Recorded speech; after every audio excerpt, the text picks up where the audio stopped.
So what's up sa mga kahombre ko dyan? Makagagawa sa amin na naman niya pala to. At syempre mga kahombre ko, alam nyo na, today is the day kung saan finally atin ang matutunghayan ang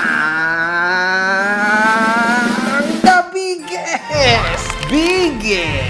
biggest tulok sa balat ng social media, the biggest bugok, the biggest clown, the clown of all season, the Andrew Tate wannabe, bugok na koy-koy, palakpakan sa bumbunan ng ulong makintab, ang putang inang iyan.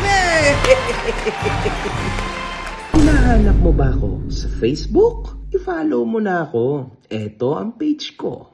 I mean, ang natatandaan ko lang na sinabi ko ay yung piga ng kalamansi. Pero totoo naman. Nagtaasawa ka ng 3, ang papangit naman. Hindi nga, dito love story. Ang mga mukhang katulong, di ba? Ang mga mukhang katulong, di ba? Ang mga mukhang katulong, di ba? Ang mga mukhang katulong, di ba? Ano yung sabi mo? Ang mga mukhang katulong, di ba? Putang ina mo! Sa mga hindi nakasubaybay, mga kahombre ko, meron tayong 3 videos na ginawa tungkol kay Bugoy na Koy-Koy. Ang mga mukhang katulong, di ba? Sa last video natin ay tinalakay natin ang advokasya ni Bugoy na Koy-Koy ukol sa men empowerment at ang pruweba ni MG na siya ay imbitado sa kasal ni Manette. AKA La Bruja, including ang natanggap nitong souvenir sa kasal ni Manette. Tawa ka ng tawa. Totoo, inimbita ko. Totoo, inimbita ako ni Manette. Bugoy na Koy-Koy, may anak yan si Manette. Kinuha mo siya sa asawa at anak niya. Ang kapal ng mukha, ano? It's sad. Very sad, man. You will be accountable for that. Sa mga hindi nakakaalam, 3 ang naging babae ni Bugoy noon, sabay-sabay mga kahombre ko. Ngunit ang isa, si Samsara, ay nagawang makipaghiwalay sa kanya. Before Samsara, nagkaroon din ito ng isang kasintahan noon na si Luna, kung saan iniwanan din siya nito at lumabas ang iba't ibang mga baho niya, kung naalala nyo yan. Super got played. Sa panahon na sumikat si Andrew Tate at pagbebenta nito ng mga courses and membership, nagawang sumabay ni Bugoy sa nasabing trend. Makikita po natin dito, grabe to, gain access to our members-only group chat, members privileges, meetups with Koy and 2 joints, exclusive invites to private events, access to members-only content, membership 2.5. Bastos na bata ito, mga kaibigan. Payag ka, bayad kang 2.5 para lang ma-meet mo si Bugoy, makasama mo siya sa mga parties. Putang ina tol, bibigyan kitang 10K.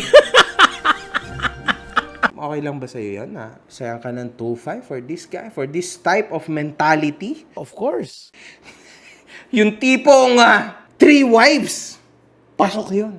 Yung tipong bitch lang ang tingin niya sa mga babae. Motherfucker. Yung tipong sobrang liit ng tingin niya sa mga babae. Di ko kailangan ng 2 babae para magbato-pick. O okay ba yun sa inyo? Ganun mentalidad. Hindi ka angat sa buhay kung ikaw ay ganyan, kahombre ko. Dapat loyal ka sa iyong asawa at sabay kayong umanga. Iyon ang tunay. Dito kayo sa akin, libre lang ang membership.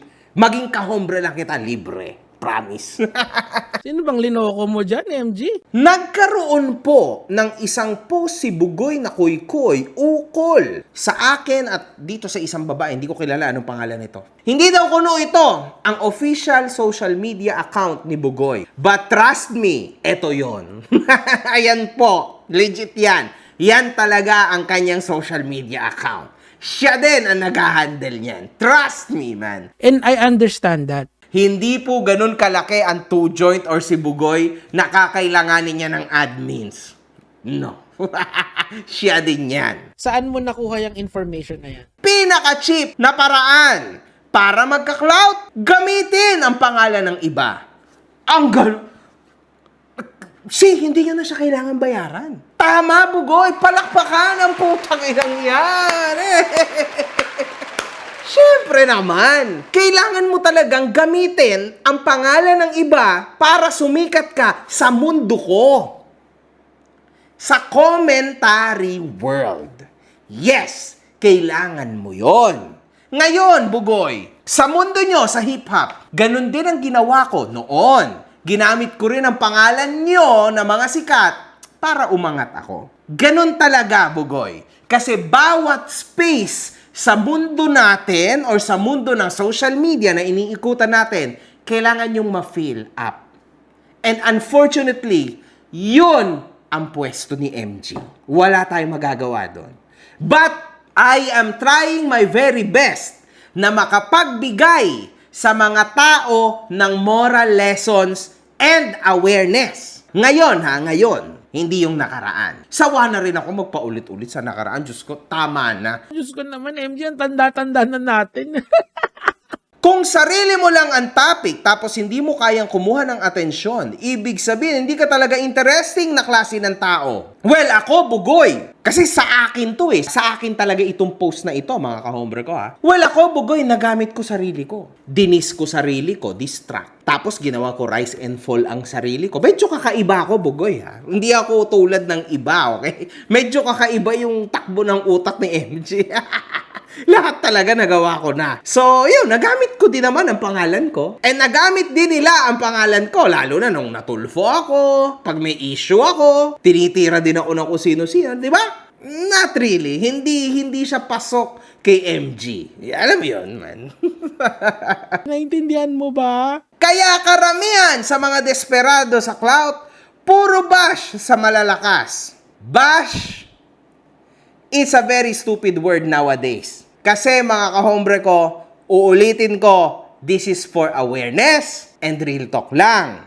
Wala nang halong kabalbalan, Mr. Bugok na koy-koy. Magkaiba po ang bash sa kumakatok sa'yo at nanghihingi ng eksplanasyon. At nanghihingi ng konting utak kung bakit ganito at hindi ganyan. Yun lang yon, Bugoy na koy-koy. Kung sarili lang nilang buhay pag-uusapan, tulog lahat ng audience. Hindi totoo. Napatunayan ko yan nung ginawan ko ng content yung sarili ko. The people had a lot of excitement. Ang galing, no, Bugoy? Ako lang nakakagawa nun. It's strange. Kaya, hindi siya papasok sa akin. Ano? Sasalita ka pa? Pukin ang inang kutong lupa ka? Hindi ko kailangan mag-drop ng ibang pangalan para mapalingon ang mga tao. Ayan, I agree. Totoo naman yun. Totoo yan, mga kahombre ko. Ako I believe sa kakayanan ni Bugoy na koy-koy. Kahit papano, nagawa niyang interesting ang kanyang buhay through having 3 girls in his life. Tanggalin mo yung 3 girls in his life. Is he still interesting? I don't know about that.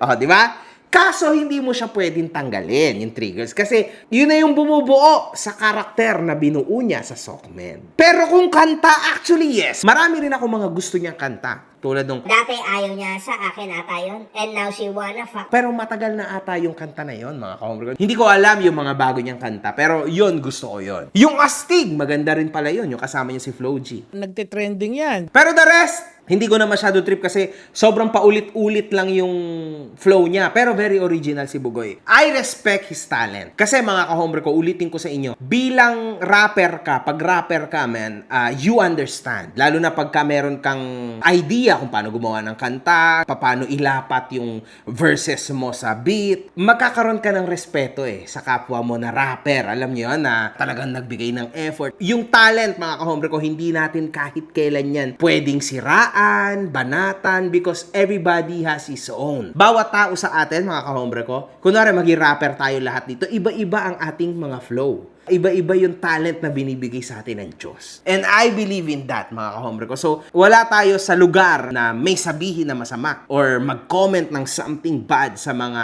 kanta niya because his songs are great. Lahat po ng mga kanta ay great, mga kahombre ko, ha? Lahat. Kasi lahat yan, bigyan natin ng respeto kasi mahirap pong gumawa ng kanta. Sobra. You know why? Because you fucking suck. Ako na mismo, sapat na para maging topic. We, gawin mo ang topic, sarili mo.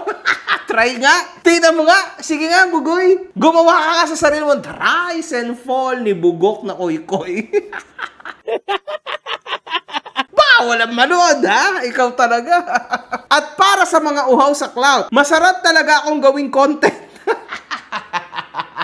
Paano mo nasabi yun? Kasi yun lang ang chance nilang mapansin. Ang kapal ng mukha mo, ano? Bugoy, ganito yan, makinig ka. Ngayon, pagbibigyan ko kayo, let's do real talk. Sa case ko ha, hindi ko alam tong babae, pero sa case ko, minsan, dapat magpasalamat ka pa sa akin. Kasi ito ay part ng publicity mo. Kasi kahit papano yung mga taong hindi nakakakilala sa'yo, hahanapin ka.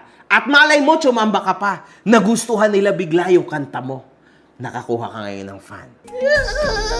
Because, ayan ang maganda kay Bugoy na Koykoy, mga kahombre ko. Wala siyang pakialam sa mga sinasabi nyo. Kung wala kang pakipakyo ka na lang, magsama kayo ni Tulo. Pero, minsan meron kasi nag-status siya.